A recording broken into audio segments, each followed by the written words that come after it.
We're getting close.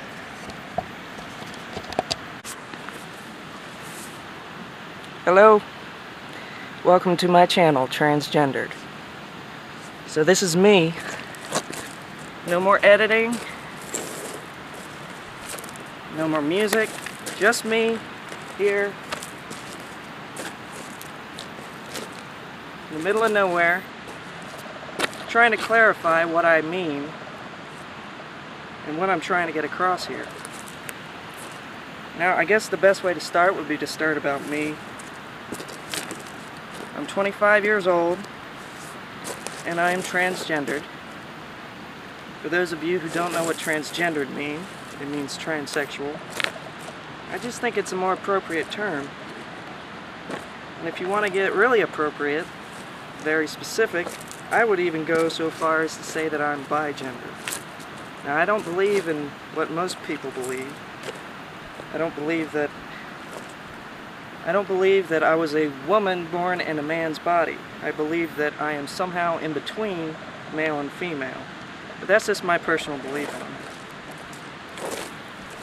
it. So I'm out here in the middle of nowhere, nobody to hold my camera except for a rock. So you can thank this rock right here for the convenience of being able to let me get across what I'm trying to say.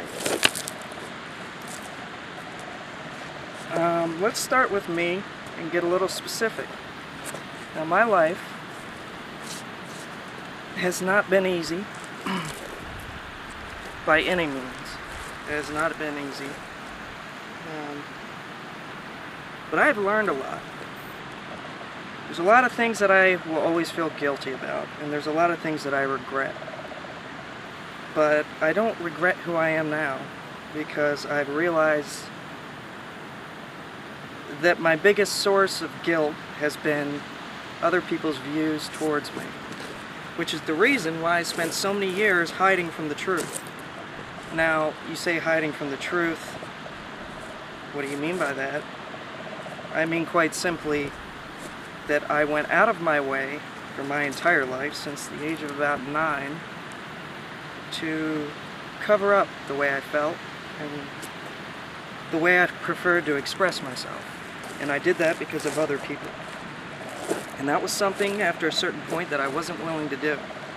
Now, I went down many horribly dark paths along the way. Almost all had to do with me and my own self-destructiveness.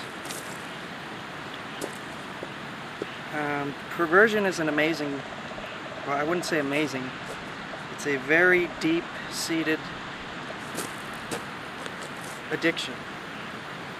And I do believe that there is such a thing as unnatural sex. But I don't believe it has anything to do with someone else's gender. I believe it has to do with people's perspective. Now, I am hardly a pious person. Everything in my life that I've done wrong has taught me something. And even though I am transgendered, I am heterosexual, if you can believe that. Now, for me, especially being out here in the middle of nowhere, it's sometimes near impossible to find a woman that could possibly understand what I'm going through and why I feel the way I do. I feel the way I do because I've felt that way off and on for different reasons since the very early stages of my life. You know, for me, femininity has nothing to do with wearing a dress. It has to do with your mental state. It has to do with your sensitivity. It has to do with the way you like to express yourself. Now, most any transsexual would probably not agree with many of the statements I make, but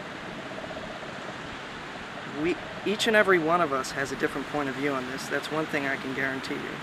And another thing I can guarantee you is that we are all nothing but a mishmash of everything in between male and female.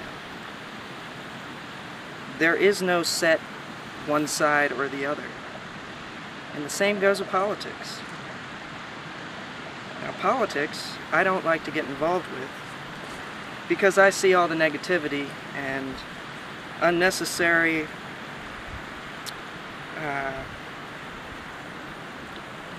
strategies behind their actual motives. Now, when I say their motives, I mean their agendas. I mean what they're trying to get across is more about glorifying themselves than it is about actually doing what they say. There's a lot of reasons for that. But I think, from my point of view, everything that's happened, everything I see in the news, it all speaks for itself. For instance, take in account Ann Coulter. Now, her statements were completely uncalled for, and it was offensive not only to me, but to the entire gay, lesbian, and transgender community. But the way they counteract that hatred is with hatred itself. You cannot fight fire with fire. You have to